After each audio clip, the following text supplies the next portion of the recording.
ಬೆಳಗಾವಿಯಲ್ಲಿ bank loan ಕಟ್ಟಿಲ್ಲ ಅಂತ ಮಾನವೀಯತೆಯನ್ನೇ ಮರೆತು ಬ್ಯಾಂಕ್ ಸಿಬ್ಬಂದಿ ಮನೆಯವರನ್ನ ಹೊರಗೆ ಹಾಕಿದ್ದಾರೆ. ಬೆಳಗಾವಿಯಲ್ಲಿ ಖಾಸಗಿ ಫೈನಾನ್ಸ್ ಕಂಪನಿ ಇದನ್ನು ಮಾಡಿರೋದು, ಅಮಾನವೀಯ ಕೃತ್ಯವನ್ನು ಮಾಡಿರೋದು. ಸಾಲ ಮರುಪಾವತಿ ಮಾಡಿಲ್ಲ ಅಂತ ಮನೆಯನ್ನೇ ಸಿಬ್ಬಂದಿ ಸೀಸ್ ಮಾಡಿದ್ದಾರೆ. ಹಸುಗೂಸು ಬಾಣಂತಿ ಸಮೇತ ಮನೆಯಿಂದ ಸಿಬ್ಬಂದಿ ಹೊರಗೆ ಹಾಕಿದ್ದಾರೆ. ಮೂಡ್ಲಗಿ ತಾಲೂಕಿನ ನಾಗನೂರು ಗ್ರಾಮದಲ್ಲಿ ಘಟನೆ ಆಗಿದೆ. ರಾತ್ರಿ ಇಡೀ ಮೈ ಕೊರೆಯುವಂತಹ ಚಳಿಯಲ್ಲೇ ಬಾಣಂತಿ ಹೊರಗೆ ಮಲಗಿದ್ರು. ತುಂಬಾ ಸೆನ್ಸಿಟಿವ್ ಇರ್ತಾರೆ ಅವರು. ಹೈನುಗಾರಿಕೆಗಾಗಿ 5 ಲಕ್ಷ ಸಾಲವನ್ನ ಶಂಕರಪ್ಪ ಅನ್ನೋರು ಪಡೆದಿದ್ರಂತೆ. 3 ತಿಂಗಳಿಂದ ಸಾಲವನ್ನ ಪಾವತಿ ಮಾಡದ ಹಿನ್ನೆಲೆಯಲ್ಲಿ ಸಿಬ್ಬಂದಿ ಬಂದು ದುರ್ವರ್ತನೆಯನ್ನ ತೋರಿಸಿದ್ದಾರೆ. ಅವ್ರ ಮನೇಲಿ ಯಾರು ಅಕ್ಕ ತಂಗಿರು ಇರಲ್ಲ ಅಂತ ಅನ್ಸುತ್ತೆ. ಇದ್ರೂ ಅವ್ರ ಜೊತೆಗೆ ಹಿಂಗೆಲ್ಲ ನಡ್ಕೊಳ್ತಾರ ಅವರು. ಒಂದು ಸ್ವಲ್ಪನಾದ್ರೂ ಮಿನಿಮಮ್ ಕಾಮನ್ ಸೆನ್ಸ್ ಬೇಕಲ್ವಾ, ಯಾರಿದ್ದಾರೆ ಅಂತ.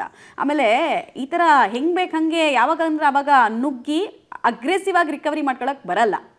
ಇದು ಹೆಂಗೆ ಇವ್ರು ಮಾಡ್ಕೊಂಡ್ರು ಅನ್ನೋದೇ ಪ್ರಶ್ನೆ ಆಗ್ತದೆ. ಯಾಕಂದರೆ RBIದು ಕ್ಲಿಯರ್ ಕಟ್ ಗೈಡ್ಲೈನ್ಸ್ ಇದೆ, ಅಗ್ರೆಸಿವ್ ರಿಕವರಿ ಆಗಬಾರ್ದು ಅಂತ.